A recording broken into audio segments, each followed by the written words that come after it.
اعوذ باللہ من الشیطان الرجیم بسم اللہ الرحمن الرحیم الحمد للہ رب العالمین الرحمن الرحیم مالک یوم الدین ایاک نعبد و ایاک نستعین صدق اللہ العظیم۔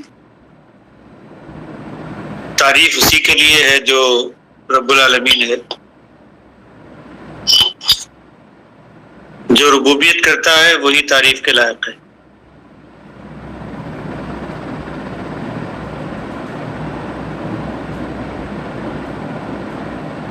ربوبیت کے انداز جو ہے وہ تینوں اختیار کرتا ہے، جو نیچرل انداز ہیں۔ کسی بھی شے کو پروان چڑھانا ہو تو اس کا یہی طریقہ ہوتا ہے کہ بلا بدل بلا طلب عطا کے طور پر اس کو کچھ ابتدائی ضروریات کی سب اشیاء مہیا کی جائیں تاکہ وہ اپنا پہلا اسٹیپ جو ہے وہ لے سکے۔ اس کے بعد اس میں کچھ تنظیم کی جائے، اس کی نظم و ضبط کا پابند اس کو بنایا جائے۔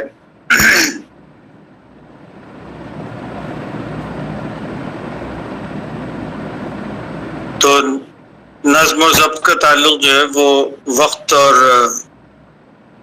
مقداروں سے ہے، تو کس وقت اور کتنی مقدار کے اندر کوئی شے جو ہے وہ کسی کو دی جائے۔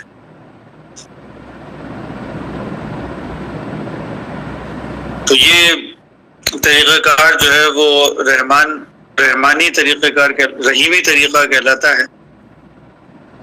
یہاں پر انسانی دنیا کے اندر اگر ہم دیکھیں تو اعمال کے بدلے ہیں، اچھے اعمال کے اوپر کئی گنا بدلا،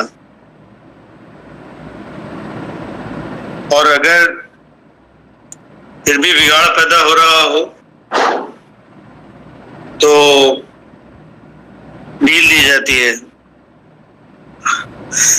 ڈیل دیتے ہیں تاکہ ایک خاص وقت جو ہے وہ ایسا آ جائے تو اس وقت جو ہے وہ کانٹ چھانٹ ہوتی ہے۔ تو کانٹ چھانٹ بھی ضروری ہے تاکہ سدھار پیدا ہو، بروں کو تباہ کرنا ضروری ہے تاکہ اچھوں کو پھل پھولنے کا موقع ملے۔ تو یہ کانٹ چھانٹ کا عمل جو ہے، پروننگ اس کو انگلش میں کہتے ہیں، جو پودوں کے لیے کی جاتی ہے، یعنی اس کو پودوں کو کچھ جگہوں سے کاٹ دیا جاتا ہے جو زائد آگے بڑھ رہے ہوتے ہیں، تاکہ جس سمت میں اس کو جانا ہے اور جتنا زیادہ سے زیادہ پھل اس کو دینا ہے تو وہ اس درجے تک پہنچ سکے۔ بنیادی طور پر یہ سب کانٹ چھانٹ کا مقصد جو ہے وہ یہ ہوتا ہے کہ پھل حاصل کیا جائے، فروٹ حاصل کیا جائے۔ زندگی میں جو کچھ بھی کسی شے کا مقصد ہے وہ مقصد حاصل کیا جائے۔ تو اللہ رب العالمین نے بھی جو ہے وہ ثواب اور عذاب کا سلسلہ جو ہے وہ رکھا ہے انسانی اعمال کی دنیا میں بھی، تاکہ رحیمی تقاضے سے انسان جو ہے وہ اپنا بہتر عمل انجام دے۔ اور یہی بات جو ہے وہ قرآن حکیم میں بتلائی گئی ہے کہ ہم نے تم کو جو ہے وہ پیدا اس لیے کیا ہے تاکہ دیکھیں کہ تم میں بہتر عمل کرنے والا کون ہے۔ تو یہ رحیمی تقاضا ہے، بہتر عمل کرنے والے کو دیکھا جاتا ہے اور اس کو کئی گنا بدلہ جو ہے وہ دیا جاتا ہے۔ اور اس کے بعد اگر بگاڑ پیدا ہو رہا ہے تو ڈھیل دی جاتی ہے۔ پھر جب ایک خاص موقع آ جاتا ہے، جب اس کا حساب کتاب کا موقع جسے کہتے ہیں یوم الدین، وہ خاص حساب کتاب کا موقع جب آ جاتا ہے تو پھر اس کا حساب کتاب لیا جاتا ہے، تاکہ اچھے لوگ جو ہیں وہ ان کو پروان چڑھایا جائے، برے لوگوں کا تباہی ہو جائے۔ کیونکہ اللہ کا بنیادی مقصد جو ہے وہ یہ ہے کہ اچھائی کو فروغ دیا جائے. تو یہ تینوں طریقے جو ہیں وہ ربوبیت کے ہوتے ہیں. ماں باپ بھی اپنے بچوں کی ربوبیت اسی طرح کرتے ہیں. کوئی بھی ادارہ جو ہے وہ اسی وقت پروان چڑھتا ہے، پھلتا پھولتا ہے، جب انہی تین طریقوں سے جو ہے وہ ربوبیت کی جائے گی. تو ارتقاء جو ہے، ایولیوشن جو ہے، وہ اسی صورت کے اندر ہوتا ہے جب ان تینوں طریقوں کو فالو کیا جائے. تو رحمان، رحیم اور مالک جو ہے وہ پوری کائنات کے اندر بھی ہے، انسانی دنیا کے اندر بھی ہے، اعمال کی دنیا میں بھی ہے. تو یہ جو اعمال کی دنیا ہے، یہ اس میں اخلاقیات ہیں، اس میں روحانیات ہیں. اخلاقیات کا مطلب یہ ہے کہ انسان جو ہے وہ اپنے آپ کو سدھارے تاکہ وہ ایک بہتر فرد کی حیثیت سے معاشرے میں ظاہر ہو. یہ اخلاقیات ہیں. جھوٹ نہیں بولو، دھوکہ مت دو، یعنی کہ جس سے کسی دوسرے کو نقصان پہنچتا ہے کوئی بھی ایسے کام نہ کرو. تو یہ اس اخلاقیات کے سبق جو ہیں وہ ہر دور کے اندر انبیاء نے جو ہے پڑھائے ہیں. آج بھی وہ قومیں جو بظاہر ایتھیسٹ نظر آتی ہیں، یعنی وہ خدا کو ماننے والی نہیں ہیں، انبیاء کو ماننے والی نہیں ہیں، لیکن اس کے باوجود اخلاقیات کے سارے سبق وہاں پر بھی ہیں. ان کو بھی یہ بات کو پابند کیا جاتا ہے کہ جب ریڈ سگنل ہو تو آدمی رک جائے تاکہ ایکسیڈنٹ کا خطرہ نہ ہو، تاکہ دوسرے کو نکلنے کا موقع ملے جو پہلے آیا ہے. کیوں جو ہے وہ بنائی جائے، جو پہلے آئے وہ پہلے پائے. تو یہ اخلاقیات جو کچھ بھی ہیں یہ ہر قوم کے اندر جو ہے وہ موجود ہیں، بھلے وہ خدا کو ماننے والی ہے، بھلے خدا کو نہ ماننے والی. کیونکہ انسانوں نے ان انبیاء کے ذریعے سے جو کچھ بھی تعلیمات آئی ہیں ان کے ذریعے سے کم از کم یہ بات سیکھی ہے کہ معاشرے کے اندر جو ہے کس طرح رہا جا سکتا ہے، ایک معاشرتی زندگی انسان کیسے جی سکتا ہے. پھر اس کے بعد ایک اور دنیا شروع ہوتی ہے جو روحانیات کی دنیا ہے. وہ روحانیات کی دنیا کیا ہے؟ اس کے اندر صرف اپنے آپ کو بہتر بنا لینا کافی نہیں ہوتا ہے، بلکہ دوسروں کو بہتر بنانے کی کوشش کرنے کا مقصد جو ہے وہ ان کا زندگی کا مقصد ہوتا ہے. روح جو ہے اس کو ملائکہ کی سپورٹ حاصل ہوتی ہے. تنزل الملائکۃ والروح، جہاں روح ہے وہاں پہ ملائکہ ہیں. اس لیے ایک انسان جو ہے وہ ایسا کھڑا ہوتا ہے، روحانی انسان،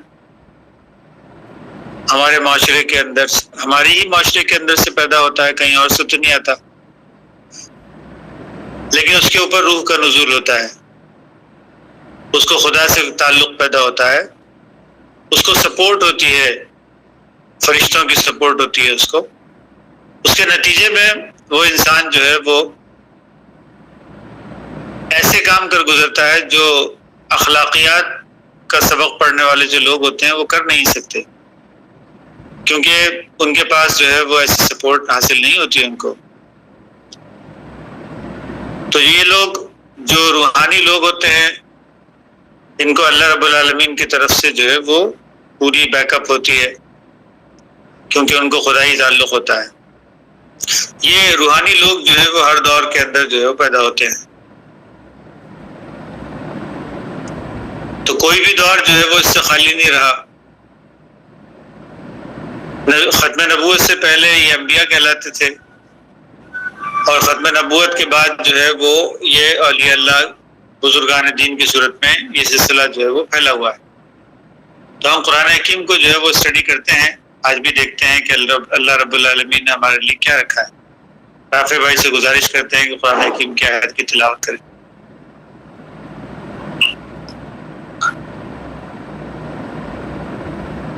جی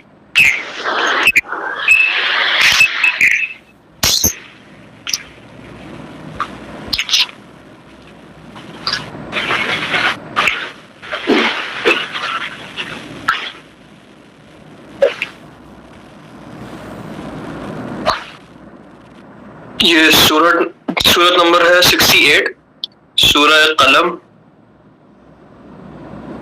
اور اس کی آیت نمبر ہے 15۔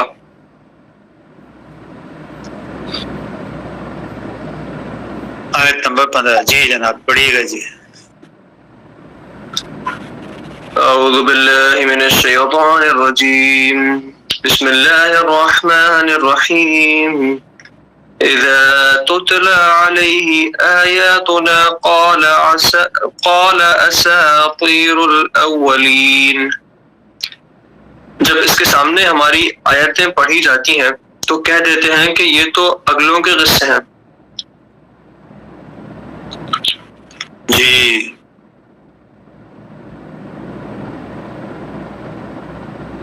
ریفرنس ٹو دا کانٹیکسٹ ہمیشہ پڑھنا چاہیے۔ تو یہاں پہ جو سرکش نافرمان لوگ ہیں ان کا ذکر کیا جا رہا ہے، اور مومن بندوں کو یہ بات کہی جا رہی ہے کہ تم ان کے راستے کے اوپر مت چل پڑنا اور ان کی بات نہ ماننا۔ تو اللہ نے جو ہے وہ قلم کی قسم کھائی ہے اس کے اندر۔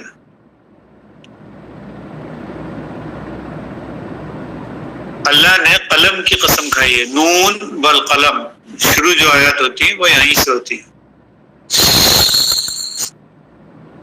یعنی قلم جو ہے وہ لکھنے والا ہوتا ہے، تو اللہ قلم کی قسم کھاتا ہے کہ ایک ایسا قلم ہے جو کہ لکھ رہا ہے۔ انسانی اعمال جو کچھ بھی دنیا میں سرزد ہو رہے ہیں وہ لکھے جا رہے ہیں، اور اس کے نتائج جو ہیں وہ ان کے سامنے آ رہے ہیں۔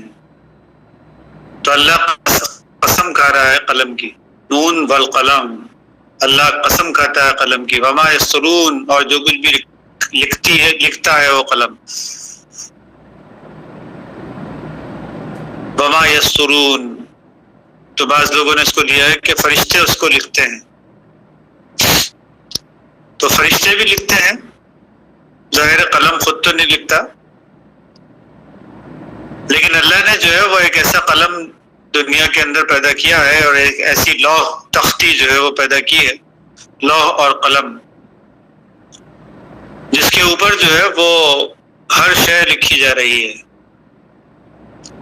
انسانی اعمال جو کچھ بھی سرزد ہو رہے ہیں وہ سب لکھے جا رہے ہیں، ایک ایک چیز لکھی جا رہی ہے، کوئی شے جو ہے وہ بچتی نہیں ہے اس سے۔ جو دل میں بات چھپائی جاتی ہے وہ بھی ظاہر ہوتی ہے اس کے اندر۔ تو پھر یہ اللہ رب العالمین یہ کہتا ہے کہ تم جو کہتے ہو کہ یہ جو رسول آیا ہے یہ پاگل ہے، مجنون ہے، ایسا نہیں ہے۔ وَمَا أَنْتَ بِنِعْمَةِ رَبِّكَ بِمَجْنُونٍ، تیرے اوپر تو رب کا فضل ہوا ہے، رب کی نعمت اتری ہے، اور تو مجنون نہیں ہے، تو پاگل نہیں ہے۔ اے نبی کریم صلی اللہ علیہ وسلم، آپ جو ہیں وہ پاگل نہیں ہیں۔ یہ لوگ جو آپ کے متعلق مشہور کر رہے ہیں کہ آپ پاگل ہیں، نعوذ باللہ، تو ایسا کوئی بات جو ہے وہ نہیں ہے۔ آپ جو ہے وہ بالکل نعمت والے ہیں، آپ پر تو نعمت اتری ہے یہ قرآن حکیم کی صورت میں، اور اللہ جو ہے وہ سب چیز لکھ رہا ہے، جو کچھ بھی وہ کر رہے ہیں وہ سب لکھا جا رہا ہے، اس کا بدلہ جو ہے وہ ایک وقت آنے کے اوپر ان کے سامنے آ جائے گا۔ یہ جو وقت آنا ہے یہ بہت امپورٹنٹ چیز ہے۔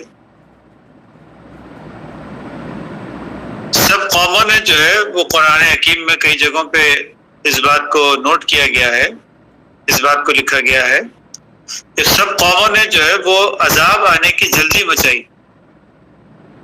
وہ بولتے تھے کہ تم جھوٹے ہو، کوئی عذاب آنے والا نہیں ہم پہ۔ تو اللہ رب العالمین اس کے جواب میں یہ کہتا ہے، وہ کہتے ہیں اچھا تم جو کہتے ہو کہ قیامت آنے والی ہے تو قیامت لا کے دکھاؤ۔ تم کہتے ہو نا کہ قیامت آنے والی، انقلاب آ جائے گا، ہر چیز بدل جائے گی، زمین آسمان بدل جائیں گے، ایسا انقلاب جو ہے وہ لا کے تو دکھاؤ، تو تم تو جھوٹے ہو۔ یہ بات جو ہے وہ قوم نے ہمیشہ کہی، تو اللہ نے اس کے جواب میں ہمیشہ یہ بات کہی کہ تم عذاب میں جلدی نہ مچاؤ، جب آئے گا عذاب تو اس وقت پھر ٹلنے والا نہیں ہے، لیکن ابھی جلدی مت مچاؤ۔ اللہ جو ہے وہ اپنے وقت پر عذاب لے کر آئے گا۔ پوچھتے ہیں کہ قیامت کب آئے گی؟ کہہ دو ان سے کہ بہت قریب ہے، یعنی جب بھی تمہارے اعمال جو ہیں وہ اپنے آخری حد کے اوپر پہنچیں گے، فَإِذَا نُمْلِي لَهُمْ لِيَزْدَادُوا إِثْمًا، ہم ڈھیل دیتے رہیں گے تاکہ وہ اعمال جو ہیں وہ ایک خاص حد تک ان کے اندر اضافہ ہو جائے، بدعمالیوں کا ایک خاص حد تک اضافہ ہو جائے، فَأَخَذْنَاهُمْ بَغْتَةً فَإِذَا هُمْ مُبْلِسُونَ، پھر اچانک ہم ان کو پکڑ لیتے ہیں۔ تو اللہ رب العالمین کا طریقہ کار جو ہے وہ یہی ہے کہ ڈھیل دیتا ہے تاکہ انسان کہہ نہ سکے کہ اس کو مہلت نہیں دی گئی۔ اس میں مومن بندوں کا امتحان ہوتا ہے جو کہ بہت ضروری ہے، کیونکہ بغیر اس امتحان کے کوئی بھی کامیاب نہیں ہو سکتا۔ تبارک الذی بیدہ الملک وہو علی کل شیء قدیر الذی خلق الموت والحیات لیبلوکم ایکم احسن عملا۔ اللہ نے یہ موت اور حیات جو کچھ بھی رکھا ہے، یہ سب اسی لیے رکھا ہے تاکہ انسانوں کو جانچے کہ ان کے اندر بہتر عمل کرنے والے کون ہیں۔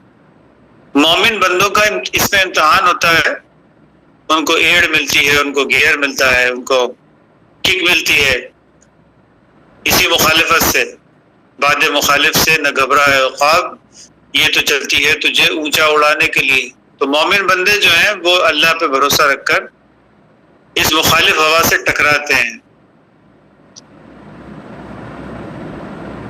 تو یہ ٹکرانے والے لوگ جو ہوتے ہیں یہ روحانی انسان ہوتے ہیں اپنے دور کے، جو اپنے دور میں انبیاء کہلائے اور ان کے ساتھ کچھ لوگ ہو گئے۔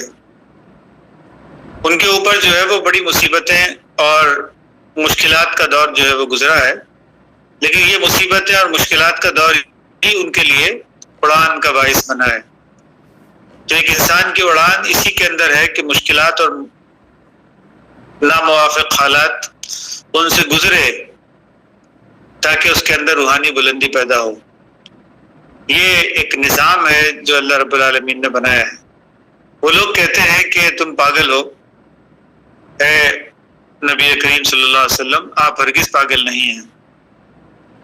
وَإِنَّ لَكَ لَأَجْرًا غَيْرَ مَمْنُونٍ، بلکہ اللہ نے تو تمہارے لیے ایک ایسا اجر رکھا ہے جس میں ممنونیت نہیں ہے، غیر ممنون۔ کیونکہ انسان جو ہے اس کو جب کچھ دیا جاتا ہے، کوئی بدلہ دیا جاتا ہے، کچھ دیا جاتا ہے، اس کو کوئی بھی نعمت عطا کی جاتی ہے تو انسان ممنون احسان ہو جاتا ہے، احسان تلے دب جاتا ہے۔ لیکن اللہ نے ایک ایسا اجر انسانوں کے لیے رکھا ہے کہ وہ کچھ کریں گے تو اس کا کچھ نتیجہ ان کے سامنے آئے گا۔ اللہ جو ہے وہ ان کے سامنے ایسے مشکل حالات، ناموافق حالات پیدا کرتا ہے جس کے نتیجے میں اللہ رب العالمین جو ہے ان کو نعمتیں عطا کرتا ہے، اور وہ نعمتیں جب انسانوں کو ملتی ہیں تو انسان جو ہے وہ اس کو اپنے اعمال کا بدلہ ہی سمجھتے ہیں۔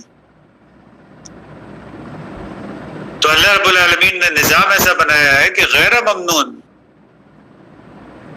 ممنونیت، کسی کے احسان تلے دب جانا، یہ کیفیت جو ہے وہ مومنوں کے اندر نہیں پیدا ہوتی، کیونکہ جو کچھ بھی وہ کرتے ہیں اس کے اندر دنیا سے جو ہے وہ ان کو بڑی مشکلات کا سامنا کرنا پڑتا ہے، بڑی گالیاں سننی پڑتی ہیں، بڑے پتھر کھانے پڑتے ہیں، اور اس کے نتیجے میں اللہ رب العالمین ان کو معراج عطا کرتا ہے۔ نبی کریم صلی اللہ علیہ وسلم کو طائف کے میدان میں جب پتھر پڑے اور اس کے کچھ ہی عرصے یعنی چند ہی دن کے اندر جو ہے وہ نبی کریم صلی اللہ علیہ وسلم کو معراج نصیب ہوئی۔ تو نبی کریم یعنی جب تک پتھر نہ کھائے جائیں اس وقت تک معراج کی کیفیت جو ہے وہ پیدا نہیں ہوتی. یہ اللہ رب العالمین کا ایک نظام ہے کہ ایک ایسا اجر دیتا ہے جس کے اندر احسان تلے دبتا نہیں ہے ایک مومن بندہ، بلکہ وہ اپنی بیسٹ ایفرٹس جو ہوتی ہیں وہ اس راہ میں پیش کرتا ہے، اور اس کے نتیجے میں اللہ رب العالمین ان کو جو ہے وہ اجر دیتا ہے، اس کا اجر دیتا ہے، اس کا بدلہ دیتا ہے. وَإِنَّكَ لَعَلَىٰ خُلْقٍ عَظِيمٍ، آپ جو ہے وہ اے نبی صلی اللہ علیہ وسلم اخلاق کے بہترین مرتبے کے اوپر ہیں. اب اخلاق جو ہے وہ یہ عیسائیوں والا اخلاق نہیں ہے، کوئی ایک گال پہ تھپڑ مارے تو دوسرا گال بھی آگے کر دو. اور صبر کا جو مفہوم عیسائیوں نے اختیار کیا، جو ہمارے ہاں بھی آج کل چل پڑا ہے، صبر کا مطلب کیا ہے کہ برداشت کرنا. یہاں برداشت کرنے والا صبر نہیں ہوتا ہے، یہاں پر تو بیسٹ ایفرٹس ہوتی ہیں. انسان جو ہے وہ کسی بڑے مقصد کی خاطر چھوٹی چیزوں کو جو ہے وہ نظر انداز کر دیتا ہے. وہ جو مخالفت ہوتی ہے، وہ جو راہ میں روڑے اٹکائے جاتے ہیں، ان کو نظر انداز کر کے آگے بڑھ جاتا ہے. کوئی گالی دے رہا ہے تو نظر انداز کر کے آگے بڑھ جاتا ہے، کوئی رکاوٹ ڈال رہا ہے تو پھلانگ کے آگے چلا جاتا ہے، وہاں پہ لڑتا نہیں بیٹھتا.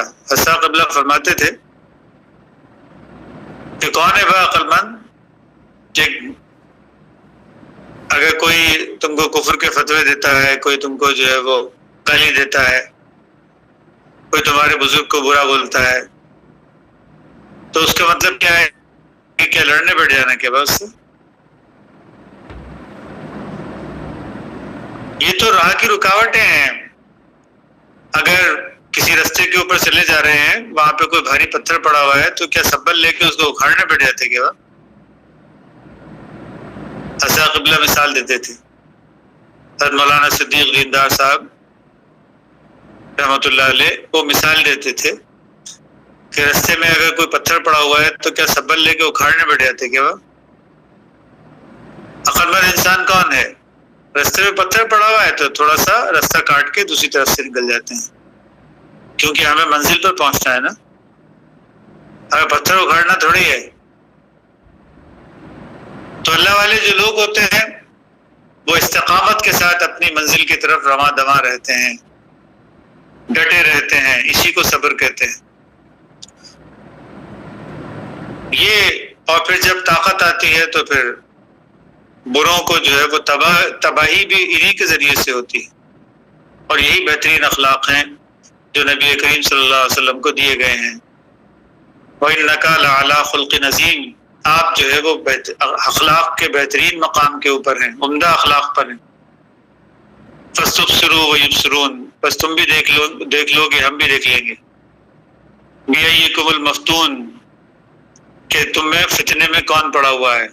إِنَّ رَبَّكَ هُوَ أَعْلَمُ بِمَنْ ضَلَّ عَنْ سَبِيلِهِ وَهُوَ أَعْلَمُ بِالْمُهْتَدِينَ، بے شک اللہ راہ سے بھٹکنے والوں کو خوب جانتا ہے اور راہ چلنے والوں کو بھی خوب جانتا ہے.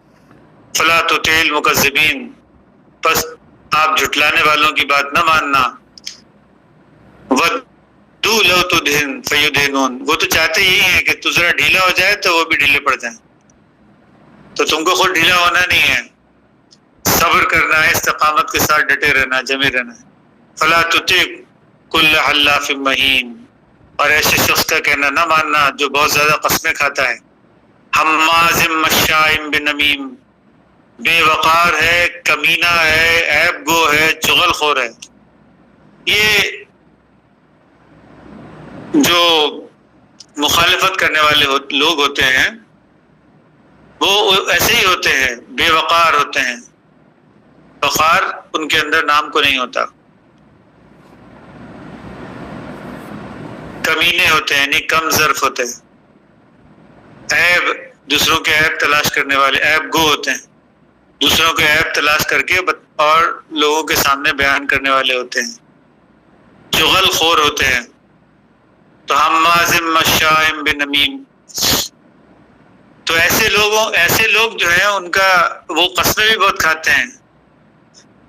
کل حلاف مہین، بہت قسمیں کھاتے ہیں. تو یہ ایک کیٹیگری اللہ رب العالمین نے بتائی ہے، بہت قسمیں کھانے والا، وقار جس کے اندر نہیں ہوتا، کمینہ یعنی کم ظرف ہوتا ہے، اس کا ظرف زیادہ نہیں ہوتا، چھوٹی چھوٹی سی بات پہ بھڑک جاتا ہے، چھوٹی چھوٹی بات پہ بہک جاتا ہے، عیب گو ہے، دوسروں کے عیب بتانے والا ہے، چغل خور ہے، ایک کی بات دوسرے کو جا کے لگانے والا، مناع للخیر بھلائی سے روکنے والا ہے، معتد نسیم حد سے بڑھ جانے والا ہے اور گناہگار بھی ہے۔ یہ سب انسانوں کی ایسی کیٹیگری کے متعلق بتایا جا رہا ہے جنہوں نے ہمیشہ نبیوں کی مخالفت کی ہے، تو تم کو بھی ایسے ہی لوگوں سے واسطہ پڑے گا۔ اللہ رب العالمین فرماتا ہے یہ سب کیوں بتایا جا رہا ہے کہ تم کو بھی ایسے ہی لوگوں سے واسطہ پڑے گا، ایسے ہی جو ہے وہ قسمیں کھانے والے لوگ ہوں گے، جھوٹ بات پہ قسمیں کھانے والے، ایسے ہی بے وقار ہوں گے، کمینے لوگ ہوں گے، عیب گو ہوں گے، چغل خور ہوں گے، بھلائی سے روکنے والے ہوں گے، حد سے بڑھ جانے والے ہوں گے، گناہوں میں پڑے ہوئے لوگ ہوں گے۔ عُتُلٍّ بعد ذلك زنیم، تو یہ لوگ جو ہیں ان کی گردن کاٹی جائے گی، گردن ان کی کاٹی جائے گی، بے نسب ہو جائیں گے یہ لوگ، ذالک زنیم بے نسب ہو جائیں گے، یعنی ان کے سارے ہاتھ پیر جو ہے وہ کاٹ دیے جائیں گے، آگے ان کا نام نہیں چلے گا۔ آج یزید کا نام جو ہے وہ کوئی نہیں لیتا، گو اس وقت جو ہے وہ بڑا سرکش بھی تھا اور بڑا جو ہے وہ فوج رکھنے والا، بڑی طاقت رکھنے والا بھی تھا، لیکن آج حسین کا نام لیا جاتا ہے جن کے پاس نہ فوج تھی، نہ طاقت تھی، نہ اقتدار تھا، لیکن حسین حسین حسین حسین ہر جگہ کے اوپر جو ہے وہ یہ نام آپ کو نظر آئے گا۔ تو کون ہوتا ہے بے نسب؟ وہ جس کے پاس بڑے بیٹے ہوتے ہیں، بڑے مال ہوتے ہیں، یعنی بیٹے سے مراد ان کے آگے جو ہے آگے پیچھے جو ہے وہ بڑے لوگ جو ہوتے ہیں، بڑے لوگ ہوتے ہیں، بڑے طاقت، جیسے بیٹا جو ہے وہ طاقت ہوتا ہے نا باپ کی، جس کے زیادہ بیٹے ہوتے تھے تو بڑا طاقتور انسان سمجھا جاتا تھا اس دور کے اندر، جیسے کہ آج کے دور میں جو ہے وہ انسان کے پاس بہت زیادہ دولت ہو تو بڑا طاقتور انسان سمجھا جاتا ہے، اقتدار ہو تو بڑا طاقتور انسان سمجھا جاتا ہے۔ تو بڑے بیٹے والا یعنی جس کے بڑے ہاتھ پیر ہیں، بہت سارے ہاتھ پیر ہیں، جس کے ماننے والے لوگوں کی تعداد بہت زیادہ ہے،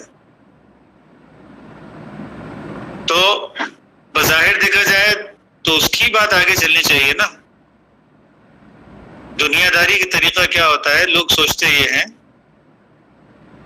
کہ جس کا بیٹا ہے وہ اپنے باپ کا نام روشن کرے گا،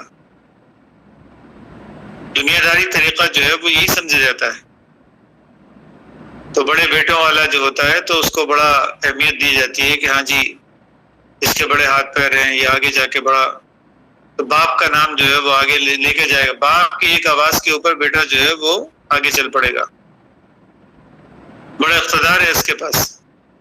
تو بیٹے والا ہونا جو ہے وہ اقتدار کی نشانی ہے، مال بہت زیادہ ہونا یہ بھی نشانی ہے اس بات کی کہ ہر کام جو ہے چٹکی بجاتے ہوئے ہو جائے گا، اس کا کوئی کام رکے گا نہیں اس کا، ایسا سمجھا جاتا ہے دنیا میں۔ گو دیکھا جائے تو آگے اسی کی نسل چلنی چاہیے نا، مگر ایسا نہیں ہوتا، ایسا انسان بے نسب ہو جاتا ہے، قرآن کہہ رہا ہے اس کی گردن کاٹ دی جاتی ہے، عُتُلٍّ گردن کٹ جائے گی اس کی، بعد ذلک زنیم اور ساتھ ہی بے نسب بھی ہو جائے گا، ان کان ذا مال و بنین، گو دیکھنے کے لیے اس کے ایسے سرکش انسان کے پاس گو دیکھنے کے لیے بہت مال ہے اور بڑی اولاد ہے، اس کی مال والا ہے، اولاد والا ہے۔ اذا تتلی علیہ آیاتنا قال اساطیر الاولین، جب ان کے سامنے آیتیں ہماری پڑھی جاتی ہیں تو کہتا ہے یہ تو اگلوں کے قصے ہیں،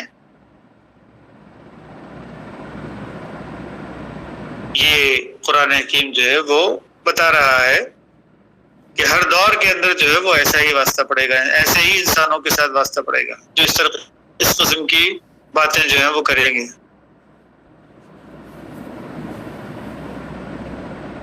تو ہم سنسمہ علی الخرطوم، ہم اس کی ناک پر جو ہے وہ داغ لگا دیں گے۔ خرطوم جو ہے وہ سونڈ کو کہتے ہیں، ہاتھی کی سونڈ کو کہتے ہیں۔ سنسمہ علی الخرطوم، ہم اس کی سونڈ پر یا ناک پر جو ہے وہ داغ لگا دیں گے۔ یعنی جس کو وہ سمجھتا ہے کہ یہ میری ناک ہے، جس کو دنیا میں بڑی عزت کی چیزیں وہ سمجھتا ہے کہ بہت مال والا ہے تو اس کا مطلب ہے اس کے پاس عزت ہے، اور بہت اس کے پاس طاقت ہے، بہت بیٹوں والا ہے، طاقت والا ہے تو اس کا مطلب ہے اس کے پاس عزت ہے، ہم اس کی عزت کو جو ہے وہ داغ لگا دیں گے۔ یہ اللہ رب العالمین جو ہے وہ ان آیات میں فرما رہا ہے۔ جی اس پہ کوئی سوال ہے تو ہم لے سکتے ہیں۔